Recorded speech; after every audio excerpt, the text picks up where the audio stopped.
Pues de vez en vez se publican libros de historia que nos hacen revisar el presente de manera muy aguda.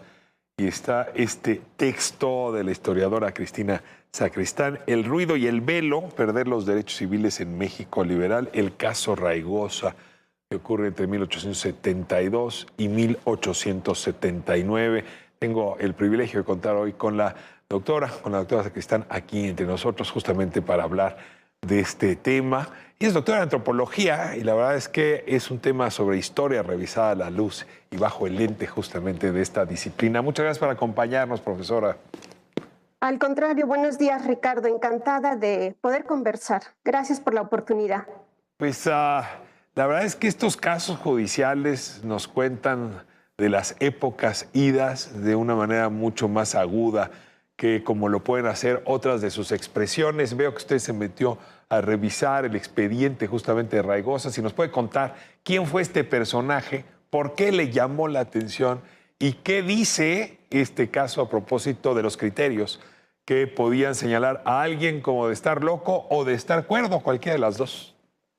Sí, claro que sí. Pues Felipe Reigosa fue un abogado mexicano muy notable. Él nace en Zacatecas en 1823, se va a dedicar también a la política y tiene, digamos, un ascenso en su trayectoria profesional muy impresionante hasta el punto de que llega a ser ministro de Justicia.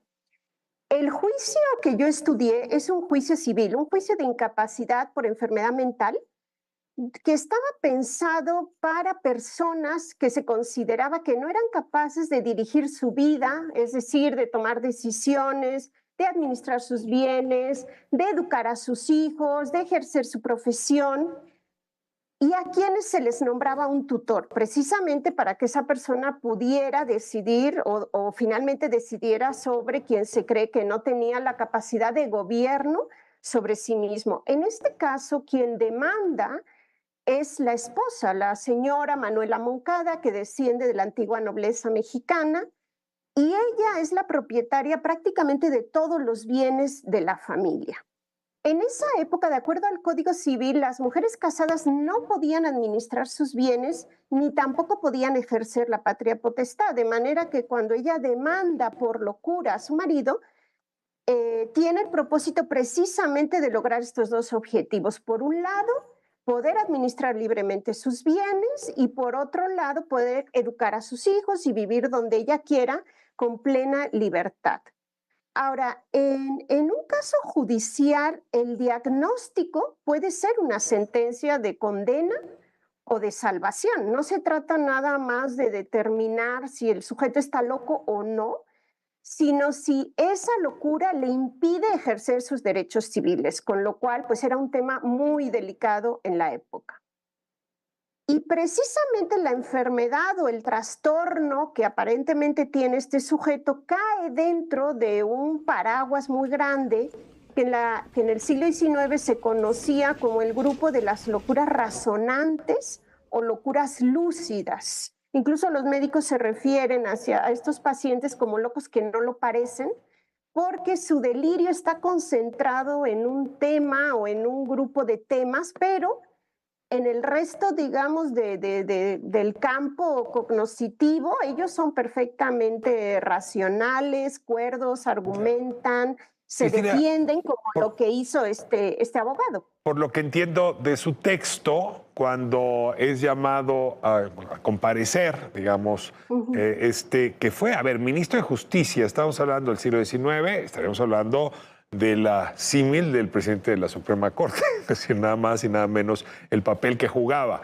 Entonces uno podría suponer que pudo haber criterios pues más allá de lo personal para este curso de acción.